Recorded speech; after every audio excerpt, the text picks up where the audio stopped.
Programa 54. Problemas prácticos. En este programa se repasarán algunas propiedades de los conos y los cilindros.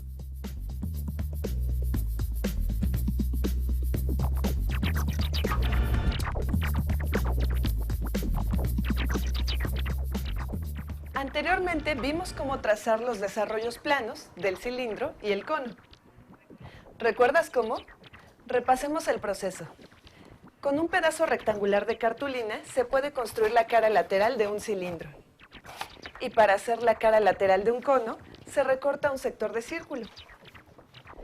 El cono que se forma depende exclusivamente de dos cantidades: el ángulo central del sector circular y el radio del círculo empleado para obtener dicho sector. Puedes variar estas dos cantidades para hacer el cono que quieras.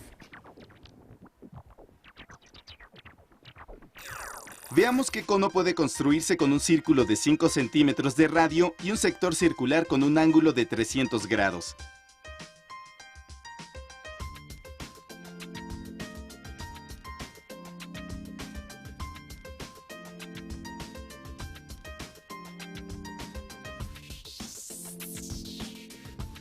Decir qué cono se puede construir equivale a conocer su altura y el radio de su base.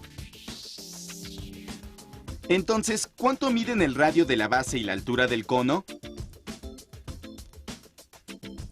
El radio de la base está determinado por su perímetro.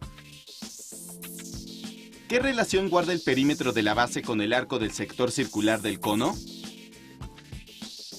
Efectivamente, deben coincidir. Procedamos a calcular entonces el arco del sector circular. La circunferencia con la que se trazó el sector circular tiene un perímetro de 10 por pi centímetros. Hay que encontrar qué fracción del perímetro corresponde al arco buscado. De nuevo utilizamos una regla de 3. Si 300 grados son a toda la circunferencia, 360 grados como el arco al perímetro de la circunferencia, los 10 pi centímetros. ¿Cuánto vale el arco? Despejando x obtenemos el valor del arco. 50 sextos de pi, aproximadamente 26.18 centímetros. El perímetro de la base del cono debe medir, igual que el arco, 26.18 centímetros. Se puede calcular entonces el radio de la base del cono. Conviene expresar los 26.18 centímetros nuevamente, como 50 sextos de pi centímetros. Despejamos r de esta expresión y se tiene que el radio vale 4.16 centímetros. Falta nada más calcular la altura del cono. Si vemos el cono de perfil podemos apreciar un triángulo rectángulo. Un cateto es el radio de la base y la hipotenusa es el radio del sector circular. El otro cateto es la altura del cono. Por tratarse de un triángulo rectángulo, se cumple el teorema de Pitágoras. La altura del cono es de aproximadamente 2.76 centímetros.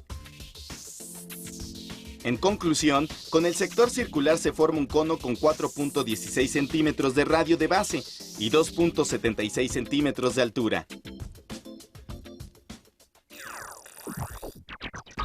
Cuando se corta un cilindro con un plano paralelo a las bases, se forma en la sección de corte una circunferencia. Si el plano no es paralelo a las bases, se forma una elipse. Pero, ¿qué ocurre con las secciones de corte en un cono? Los griegos analizaron las intersecciones del cono con un plano.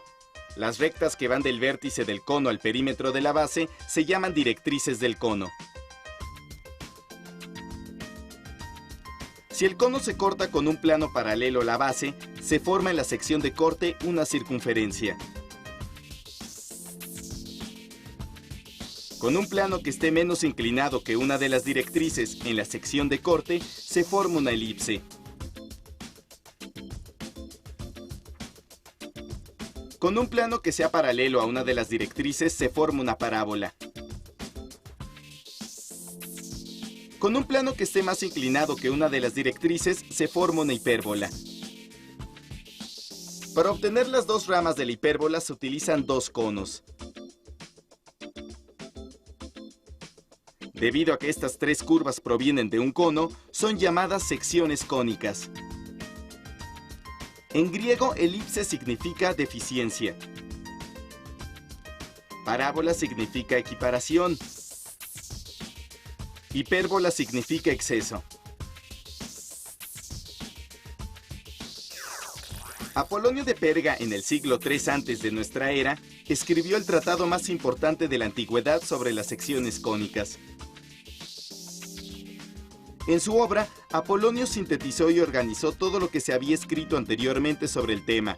También hizo nuevos descubrimientos que fueron utilizados varios siglos después.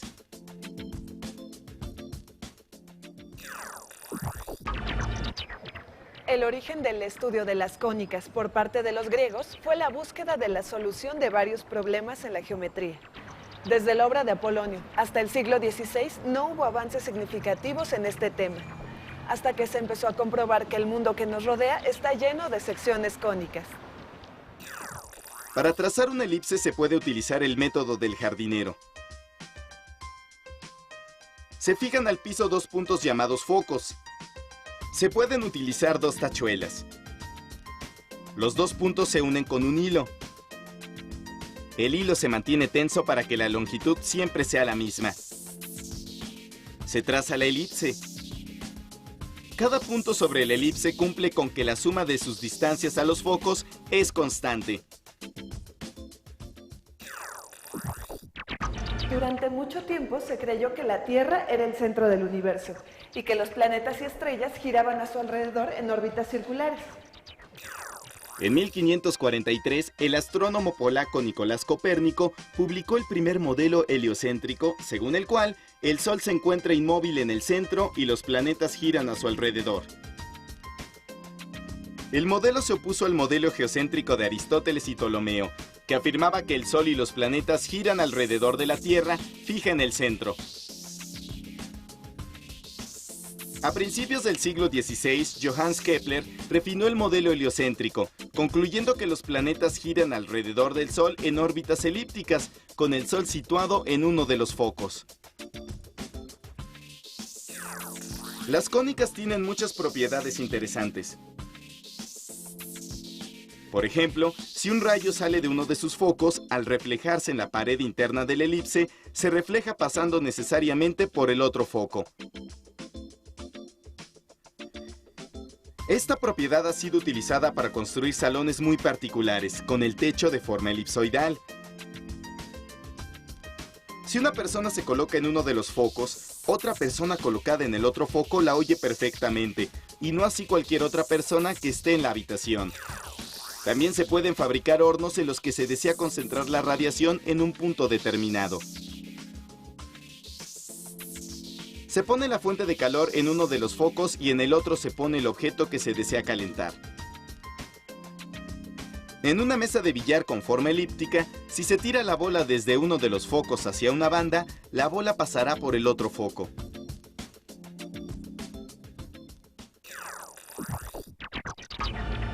Las parábolas también tienen propiedades ópticas reflejantes que son útiles en muchas aplicaciones. ¿Han visto la forma que tiene la antena con la que reciben la señal EduSat? Una parábola tiene un eje de simetría. Sobre este eje se sitúa un punto fijo que se llama foco de la parábola.